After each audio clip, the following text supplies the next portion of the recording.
Um dos maiores best-sellers da área de finanças pessoais, a obra traz ensinamentos fantásticos que irão mudar a forma como você enxerga o dinheiro. Ouça esse resumo e comece a trilhar o caminho para a fortuna. Esse é um resumo do livro Pai Rico, Pai Pobre. Com mais de 9 milhões de exemplares vendidos no Brasil e 30 milhões de cópias em 80 países, Pai Rico, Pai Pobre é um dos livros mais lidos e debatidos da última década e abriu os olhos de muitos para a necessidade do planejamento das finanças pessoais. No livro, os autores Robert Kiyosaki e Sharon Lechter brindam o leitor com suas visões de mundo bem distintas. De um lado, tem-se o pai rico e toda a sua filosofia de negócios, e do outro, temos o pai pobre, preso em sua visão engessada e tradicional sobre o dinheiro. A obra traz justamente o confronto entre essas duas visões de mundo, mostrando que é possível, com boas informações e disciplina, se transformar de pai pobre em pai rico. O livro é dividido em introdução, 6 capítulos de lições sobre o dinheiro e 4 de como colocá-las em prática. Robert Kiyosaki e Sharon Lechter. Introdução. A introdução revela como os autores se conheceram. Ambos partilhavam de um desejo: educar financeiramente as pessoas. Essa questão começa a ser abordada pelo dilema vivido por Sharon como mãe, ao perceber que o sistema estude, tire boas notas e tenha um bom emprego não é mais um bom conselho para os seus filhos. Enquanto Robert se incomodava com a ignorância financeira de um modo geral. Por isso, ele desenvolve um jogo de tabuleiro dividido em 2 etapas.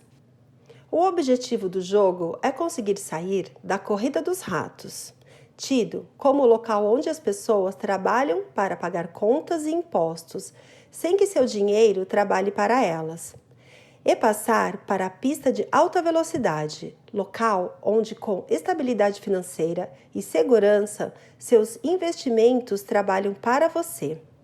Resultado do teste? O teste mostra que mesmo especialistas como gerentes de banco muitas vezes não fazem a menor ideia de como sair da corrida dos ratos. E de fato, com mais de 3 horas de experimento, Sharon foi a única que conseguiu passar para a pista de alta velocidade. Depois desse primeiro contato e buscando resposta para a indagação: como ensinar uma criança o mínimo sobre finanças para que ela saiba jogar pelas novas regras do mercado? Robert convida Sharon para ajudá-lo na edição de seu livro, afirmando que com ele essa pergunta pode ser respondida. Assim, Pai Rico, Pai Pobre se propõe a responder essa pergunta através de suas lições, que podem ser utilizadas e aprendidas não só por crianças, mas por qualquer um que deseje sair da corrida dos ratos. Capítulo 1. Pai Rico, Pai Pobre. O primeiro capítulo traz uma perspectiva sobre o comportamento de cada um dos pais. É interessante frisar que quando Robert começou a aprender sobre o modo como cada um tratava o dinheiro, ambos estavam em situações financeiras parecidas, início de carreira e rendas compatíveis. Porém, um se tornou o homem mais rico do Havaí e o outro morreu deixando dívidas para sua família. Uma visão clara do modo como cada um dos pais se relaciona com o dinheiro é traçada nesse momento inicial e mostra que a mentalidade influencia de modo radical na situação financeira futura de cada indivíduo. O embate de mentalidade mostrado é bem simples. Um pai trabalhava pelo dinheiro e o outro fazia com que o dinheiro trabalhasse para ele. O problema da preguiça mental. O capítulo aborda também a questão da preguiça mental. Robert relata que enquanto seu pai pobre tinha diversos títulos acadêmicos e era altamente instruído, na hora de pensar sobre o dinheiro, ele era preguiçoso e não exercitava suas habilidades financeiras nem as desenvolvia. Ele observou que seu pai pobre era pobre não pelo dinheiro que ganhava, que era bastante, mas por causa de seus pensamentos e ações. Ele percebeu ainda que desenvolver uma mentalidade e educar-se financeiramente levam tempo, tanto que, dos 9 aos 39 anos, precisou que seu pai rico continuasse repetindo para ele as mesmas 6 lições que são apresentadas no livro. Por isso, é importante começar a educação financeira de berço, uma vez que as escolas não a oferecem. Contudo, se a maioria dos pais é ou será pobre, as gerações ficam fadadas ao mesmo caminho. Capítulo 2, lição 1. Os ricos não trabalham pelo dinheiro. Para ensinar essa lição, o autor usa 3 histórias de sua vida. O amigo Mike, que estuda com Robert, é inserido no contexto de uma delas, ao propor uma sociedade para que deixem de ser pobres, após serem destratados por garotos ricos de sua escola. Logo, ser rico torna-se a prioridade dos dois. Eles têm a ideia de fazer dinheiro cunhando moedas a partir de tubos de pasta usados. Na época, os tubos eram de chumbo.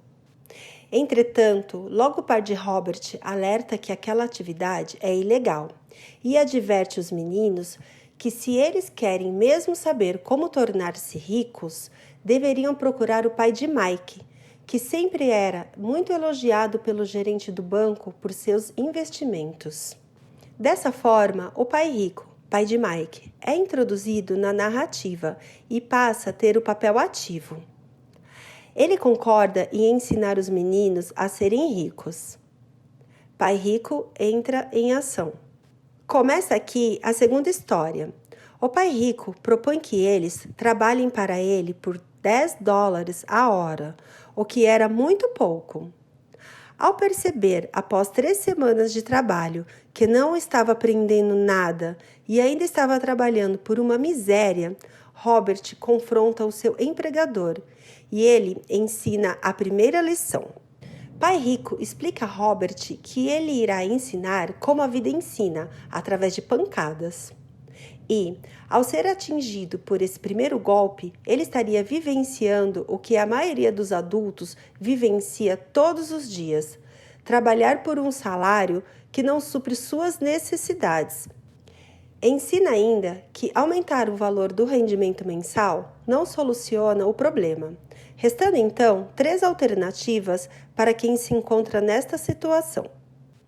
As alternativas para quem acredita que o salário não é suficiente são: reclamar e procurar outro emprego, se acomodar e aceitar a situação, ou procurar uma forma de fazer o dinheiro trabalhar para eles. Ele segue argumentando que a maioria fica presa na primeira ou na segunda opção, justamente por 2 sentimentos: medo e ambição. O medo de não ter como pagar as contas e a ambição de querer sempre mais dinheiro. Porém, como já dito, mais dinheiro não resolve o problema. Sem instrução financeira, o que acontece quando se ganha mais dinheiro é que aumenta-se o consumo, paga-se mais impostos e muitas vezes as dívidas continuam. Ademais, o padrão trabalhar para pagar as contas prossegue, deixando-o preso eternamente na corrida dos ratos. É necessário fugir da grande armadilha. O pai de Mike, então, faz uma nova proposta para os garotos. Sugere que eles trabalhem de graça para fugir do que ele chama de a grande armadilha, que é trabalhar pelo dinheiro e tornar-se escravo dele através das emoções já citadas. Ele explica que não pagar é uma forma de eliminar o medo e fazer com que os garotos enxerguem as oportunidades que poderiam passar despercebidas quando se está focado apenas no dinheiro. A partir desse ponto, começa uma vasta explicação de como o dinheiro desencadeia emoções que interferem no raciocínio e estas acabam impedindo uma análise clara das oportunidades. Pai Rico aconselha os garotos a usarem as emoções a seu favor, uma vez que muitos ricos ainda são escravos do dinheiro por medo de perder suas fortunas. E viver com medo de perder é igual ou pior do que viver com medo de não ter. Aprendendo novas lições sobre o dinheiro. A terceira história do capítulo é inserida no contexto para explicar a decisão dos meninos em não trabalhar pelo dinheiro, já que eles exploram uma oportunidade não percebida antes, sendo que eles se encontravam nas mesmas condições de quando ganhavam $10 por hora. O negócio que surgiu dessa oportunidade durou apenas 3 meses, mas já foi o suficiente para que os sócios aprendessem novas lições. Por exemplo, como fazer o dinheiro trabalhar para você, como é difícil arranjar bons funcionários e como controlar o fluxo financeiro de suas empresas. A grande lição do capítulo é promover a reflexão sobre o papel do dinheiro na vida do indivíduo e como as emoções podem influenciar as suas decisões. O autor frisa bem que não devemos ser escravos do dinheiro, mas sim dominar nossos sentimentos, escolhendo os nossos pensamentos e ações de forma racional. Essa lição pode ser bem resumida em uma das falas de Pai Rico. Continuem trabalhando, garotos, mas quanto mais cedo vocês esquecerem de que precisam um contra-cheque, mais fácil se tornará sua vida adulta. Continuem usando seu cérebro, trabalhem de graça e logo sua mente lhes mostrará formas de ganhar muito mais dinheiro do que eu poderia lhes pagar. Vocês verão o que as outras pessoas nunca percebem. Oportunidades que estarão à frente de seu nariz. A maioria jamais enxerga essas oportunidades, porque estão atrás de dinheiro e segurança. E é isso que elas recebem. No momento em que vislumbrarem uma oportunidade, vocês a reconhecerão pelo resto de suas vidas. Quando conseguirem isso, vou lhe ensinar outra coisa. Aprendam essa lição e evitarão uma das maiores armadilhas da vida. Capítulo 3, lição 2. Para que alfabetização financeira? Esta parte da obra mostra a história de várias pessoas que já foram muito ricas e morreram na miséria, comprovando a tese já mostrada no livro de que dinheiro pelo dinheiro não garante estabilidade financeira.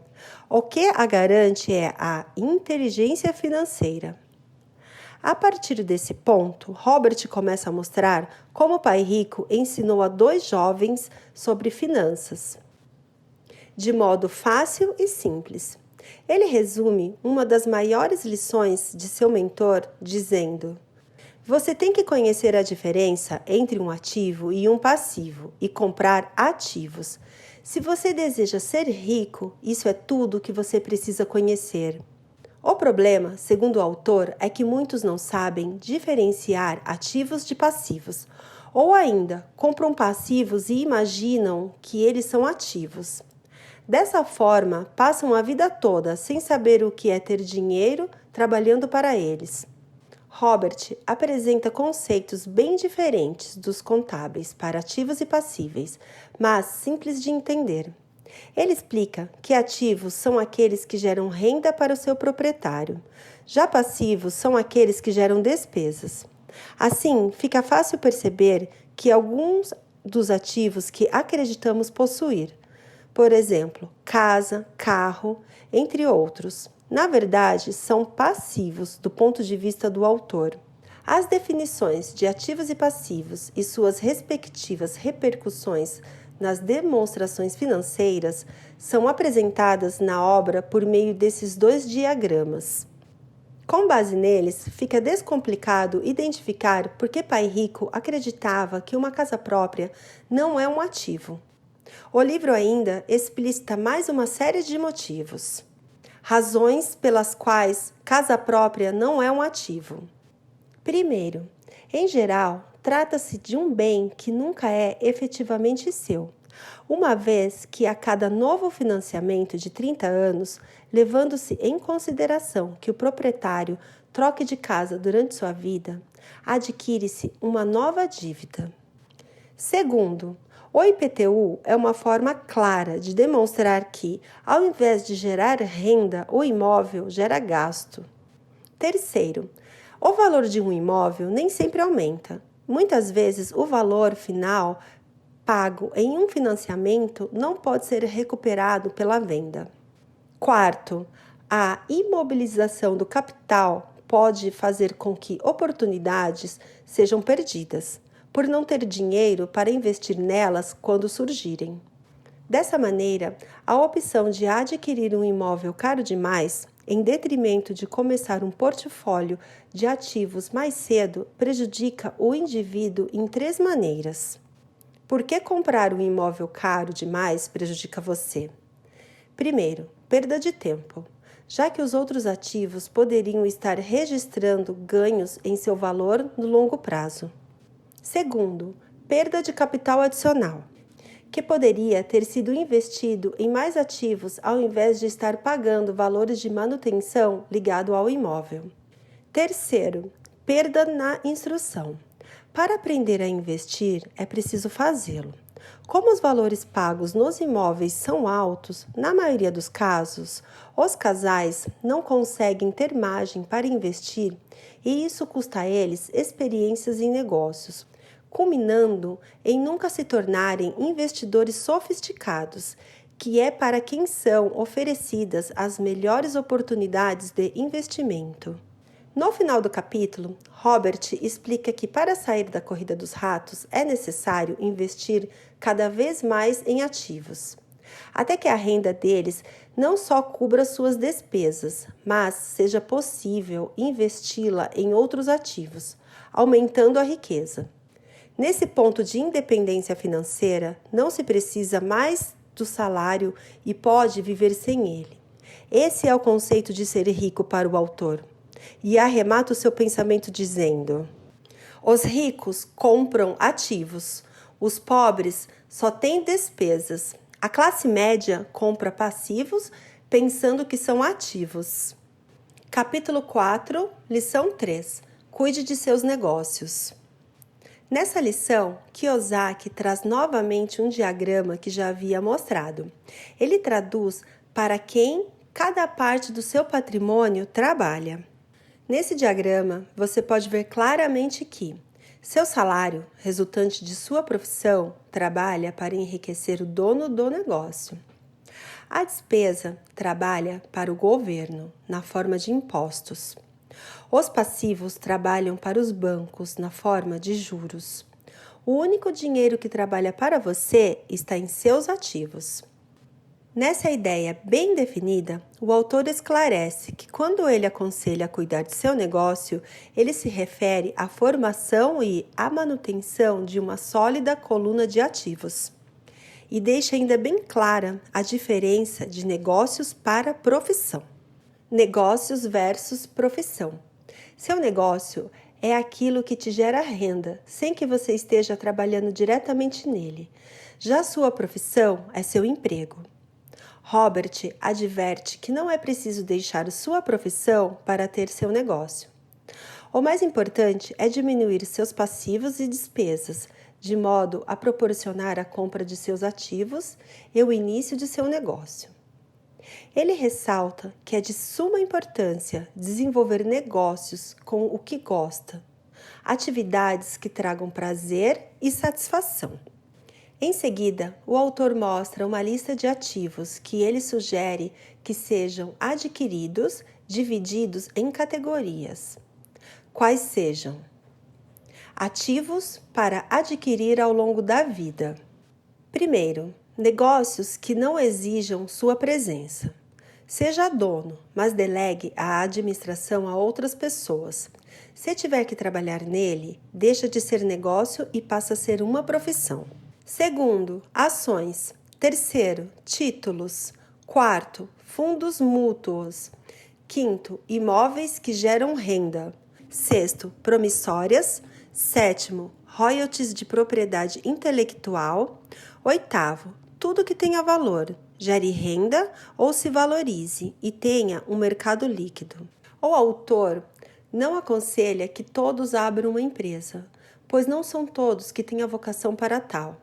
No entanto, ele deixa claro a prioridade de alguém que quer ter estabilidade financeira é trabalhar arduamente em sua coluna de ativos para desenvolver seus negócios. Robert optou por imóveis, já que gosta dessa área e se sente satisfeito em negociá-los e alugá-los. Para finalizar a lição, o autor fala um pouco sobre sua aquisição de artigos de luxo. Eles podem ser comprados, mas após seus ativos e de preferência com a renda deles. Se for o caso, a sensação será de satisfação pessoal por ter aplicado seu dinheiro corretamente, de forma que ele trabalhou para você e te presenteou com um carro novo, uma bolsa de grife ou um outro item. Entretanto, ao comprar um item de luxo sem investir antes em seus ativos, o prazer inicial se transformará em ressentimento, pois, ao invés de alegria, te trará uma dívida e mais um passivo inútil, gerador de despesa. Capítulo 5, Lição 4. A história dos impostos e o poder da sociedade anônima. O capítulo conta um pouco da história dos impostos e como eles oneram os trabalhadores. Depois passa a explicar como os ricos conseguem driblar a máxima de tire dos ricos e distribua para os pobres, pregada pela lógica dos impostos. É nesse ponto que se inserem as sociedades anônimas e o modo como elas protegem o capital nela investido. Além de reduzir o montante de impostos pagos por uma lógica muito simples apresentada ao longo do capítulo, o que pode ser resumida neste gráfico. O segundo ponto alto do capítulo traz do que, para Kiyosaki, se compõe o QI financeiro. Composição do QI financeiro.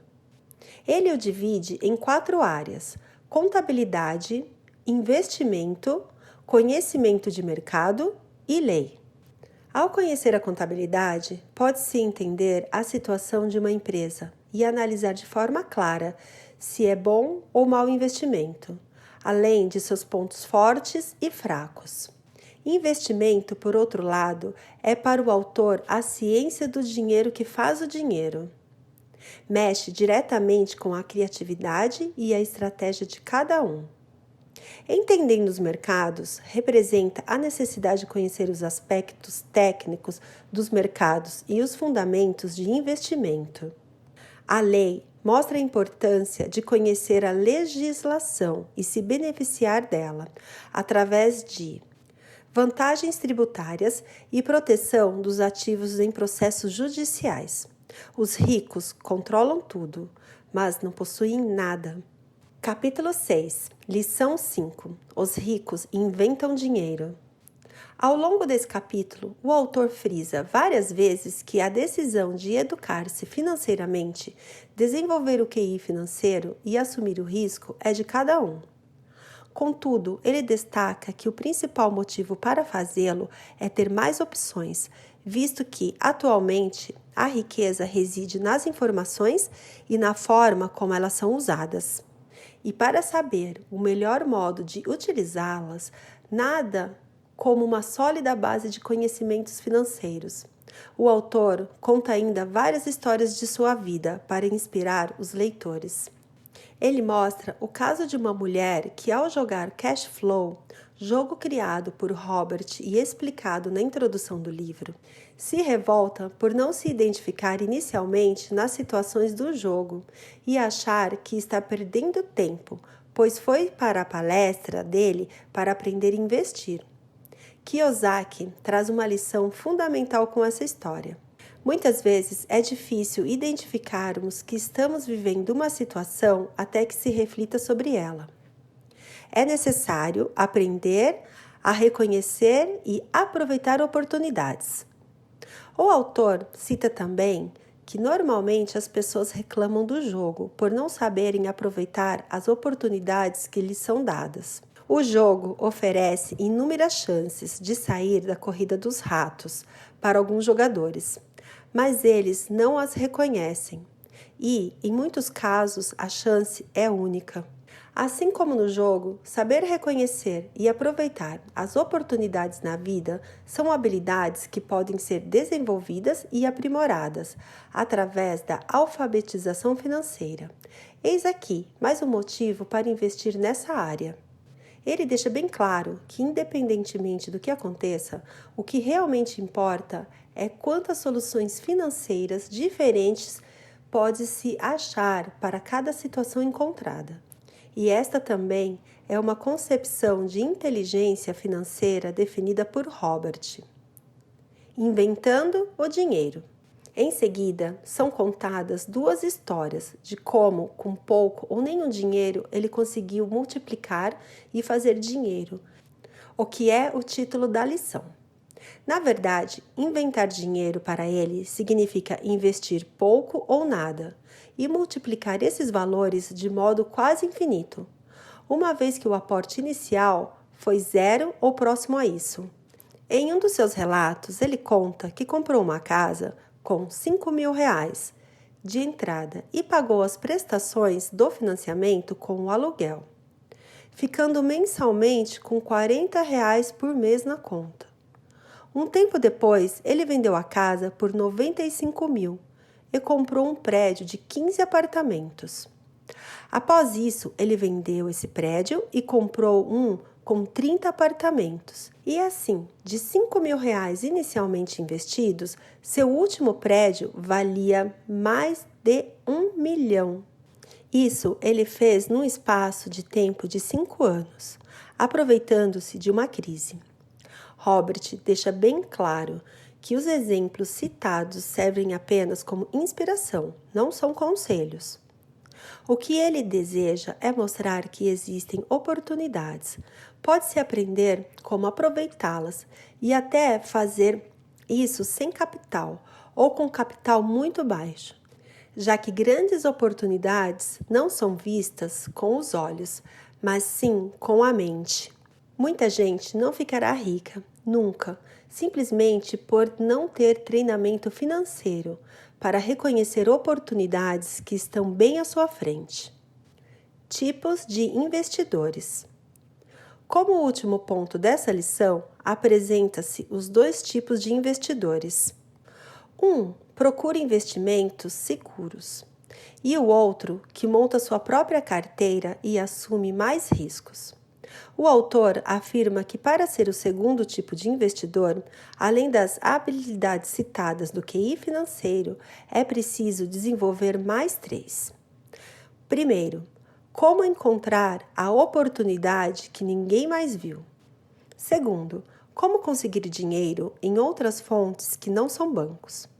Uma dica dada por ele é usar seus conhecimentos para obter vantagens de quem não as domina. No exemplo citado nesse trecho, Robert fez uma corretagem para um investidor negociando por menos de R$900.000 um prédio que valia mais de R$1.200.000. Ou seja, ele usou seus conhecimentos a seu favor e conseguiu lucrar com isso. Terceiro, organizar pessoas espertas. Pessoas ricas contratam pessoas inteligentes para trabalhar para elas. Por fim, ele reconhece que há muito mais para ser aprendido, mas as recompensas de buscar o caminho seguido pelo investidor do tipo 2, que lucra muito mais, são bem maiores do que aquelas obtidas pelo investidor que está preso à segurança. Assim, o conhecimento é a maior riqueza de um investidor e o seu maior risco é não tê-lo. Entretanto, mesmo com o conhecimento, haverá outros riscos. O importante é saber administrá-los. Capítulo 7, lição 6. Trabalhe para aprender, não pelo dinheiro. Esta lição está embasada no fato de que ter um grande talento muitas vezes não é suficiente para ser bem-sucedido. Robert explica que ser bom em apenas uma coisa pode levar uma pessoa brilhante ao fracasso. Um conjunto de habilidades é exigido de cada um para o sucesso e elas devem ser desenvolvidas ao longo de suas carreiras. Nesse contexto, ele conta sua trajetória no mercado de trabalho e como ele aprendeu cada uma das habilidades que tem hoje. Foram muitas carreiras com grandes perspectivas que ele largou, pois sabia que não queria ficar preso na grande armadilha. E durante todo esse tempo, controlou seu medo e sua ambição para garantir que alcançaria o que havia planejado. Defina as habilidades que necessita para aprender e desenvolver. Primeiramente, ele alerta para a necessidade de escolher habilidades que devem ser aprendidas e então buscar empregos para desenvolvê-las. Mesmo que a mudança de ambiente de trabalho não seja vantajosa financeiramente, o autor aconselha que seja feita, pois as habilidades aprendidas serão de suma importância para a construção de sua riqueza. Pai rico, conta Robert, sempre repetia: você precisa saber um pouco sobre várias coisas. Outra opção que não mudar de emprego seria o marketing multinível, uma vez que duas habilidades extremamente importantes são desenvolvidas nesses programas: marketing e vendas. Ou ainda, pode-se optar por uma segunda ocupação. Assim, o autor quer mostrar que trabalhar visando o aprendizado e metas a longo prazo é mais vantajoso que trabalhar para pagar contas. Pois, com esta mentalidade, a corrida dos ratos nunca deixará de ser uma realidade para você. Autoanálise é necessária. É preciso também estar constantemente fazendo uma autoanálise, para saber o que o futuro oferece e mudar o rumo dele quando as perspectivas não forem animadoras. Deixar a vida acontecer não é uma decisão sábia. A maioria das pessoas não é bem-sucedida pelo medo do fracasso e da rejeição, ou simplesmente por insistirem na especialização. O autor conta várias histórias nesse capítulo de pessoas que rejeitaram seus conselhos de variar suas habilidades para ter mais sucesso. O segredo do sucesso. Para ele, o segredo do sucesso é claramente fazer com que ele aconteça e ter várias ferramentas para possibilitar a tal concretização. Conhecer vários meios para que ele se torne real aumenta suas chances de ser bem-sucedido. Porém, as pessoas têm medo e acabam presas na armadilha da especialização. E quanto mais especializado você se torna, menos oportunidades você tem de alcançar o sucesso. Kiyosaki traz um último exemplo na lição, relatando que seu pai instruído, o pai pobre, trabalhava cada vez mais e arduamente, quanto mais competente se tornava. Ele também se via cada vez mais encurralado, quanto mais se especializava. Embora seu salário aumentasse, suas escolhas diminuíam. Pouco depois de ter sido mandado embora do trabalho no governo, descobriu como era vulnerável profissionalmente. É semelhante ao que ocorre com os atletas profissionais, que de repente sofrem uma lesão ou ficam velhos demais para o esporte. Sua posição bem remunerada é perdida e eles têm habilidades limitadas às quais recorrer. Conclui mostrando as principais habilidades administrativas necessárias para o sucesso. Habilidades administrativas necessárias para quem quer ser bem-sucedido. Primeiro, gestão do fluxo de caixa. Segundo, gestão de sistemas, incluindo você e o tempo dedicado à família. Terceiro, gestão de pessoal. As habilidades especializadas mais importantes são vendas e compreensão de comercialização.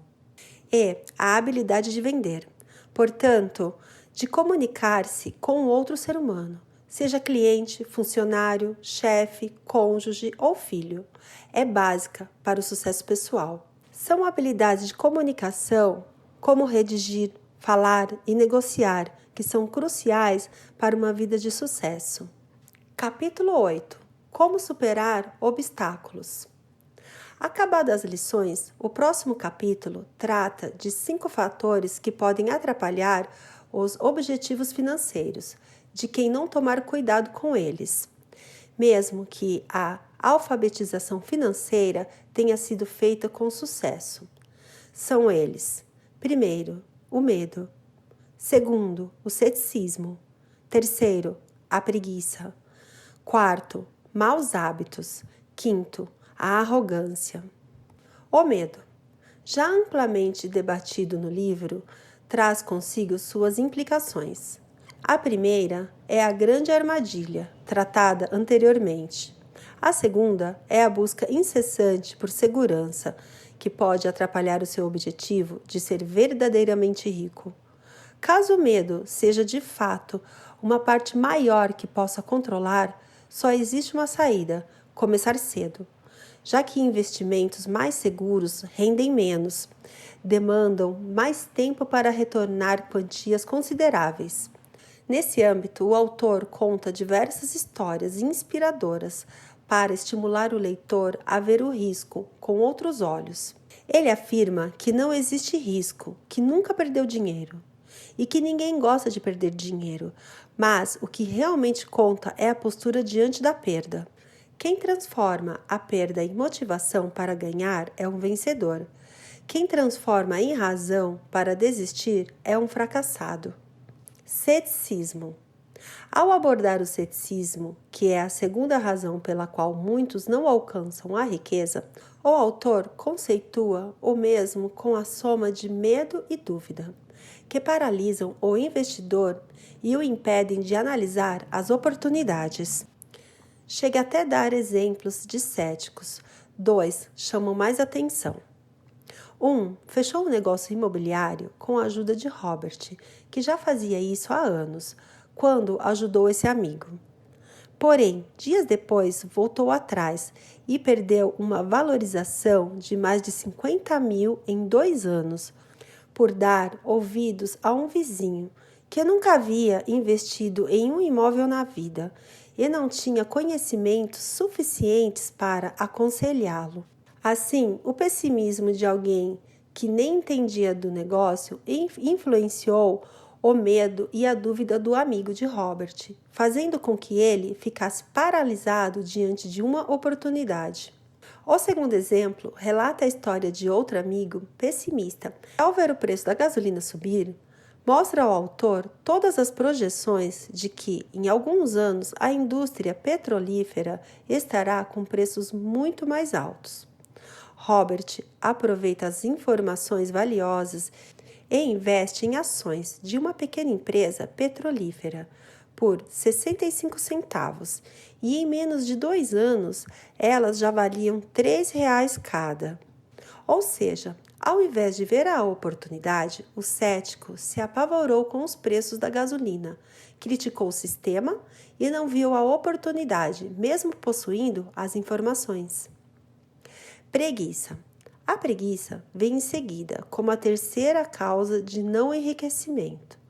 Ela muitas vezes se disfarça de ocupação, deixando as pessoas sempre ocupadas demais para cuidar de seus interesses financeiros.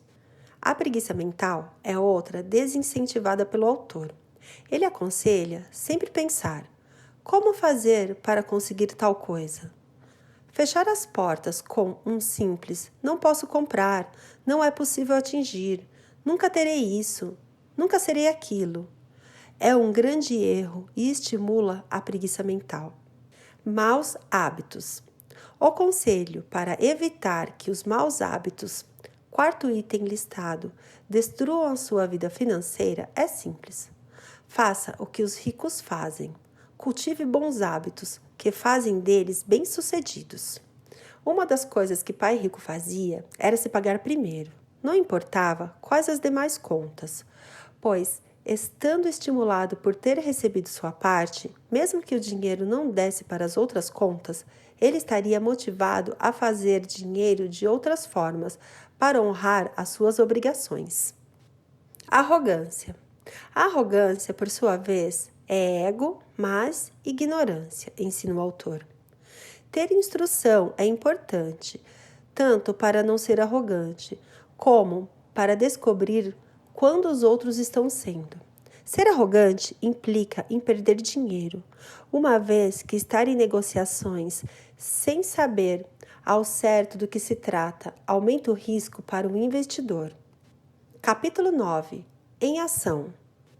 Depois de explanado todo o arcabouço teórico, o capítulo 9 trata de como colocar as ideias do livro em prática, como começar a enriquecer, como ter independência financeira.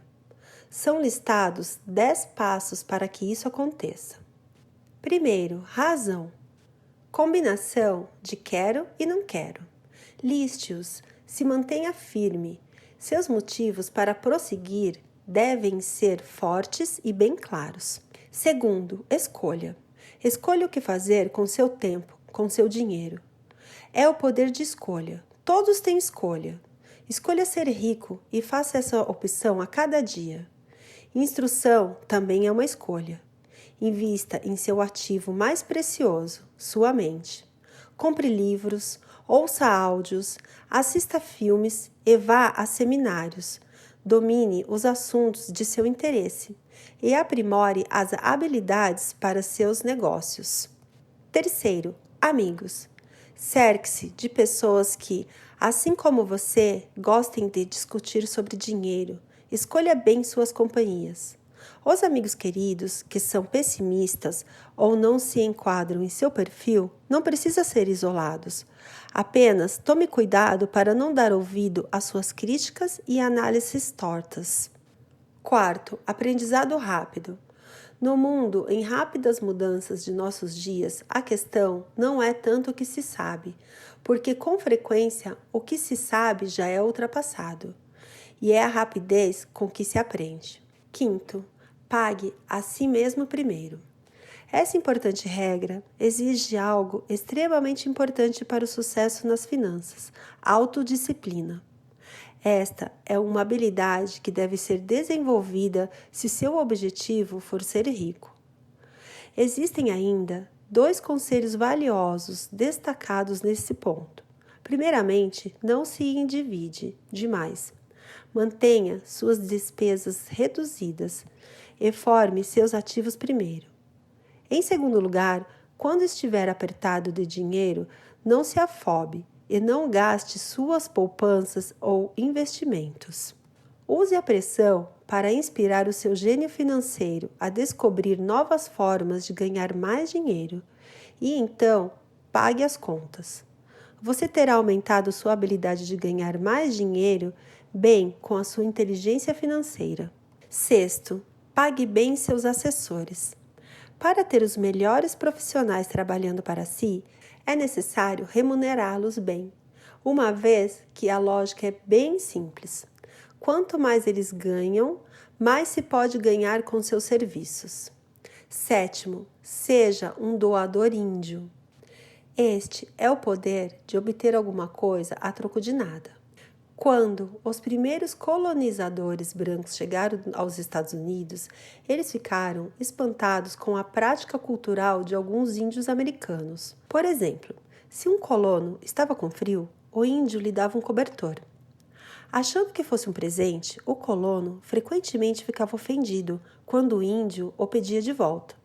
No mundo da coluna de ativos, é vital para a riqueza ser um doador índio, já que a primeira pergunta do investidor sofisticado é: com que rapidez posso ter o meu dinheiro de volta? É por isso que o retorno sobre o investimento é tão importante. Oitavo, ativos compram supérfluos. Compre supérfluos com a renda proveniente de seus investimentos. Deixe que seu dinheiro trabalhe para pagá-los e não você.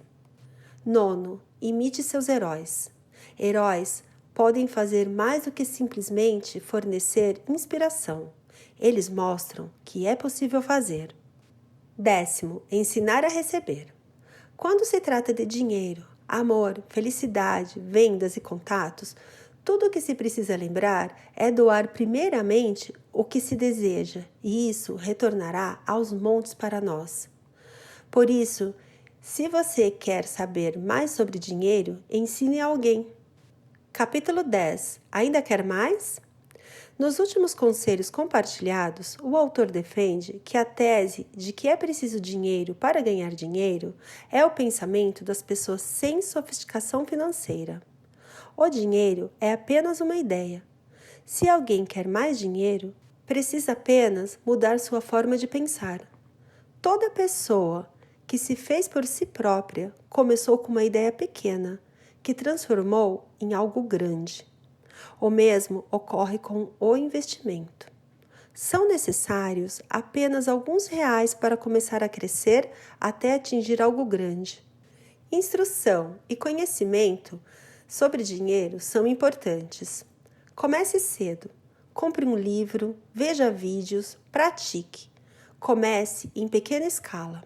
Robert começou cedo e transformou 5.000 em dinheiro em um ativo de 1 milhão, o que gerou um fluxo de caixa de 5.000 mensais em menos de 6 anos. Mas começou a aprender desde garoto e deixa uma mensagem final. Incentiva você a aprender porque não é tão difícil assim.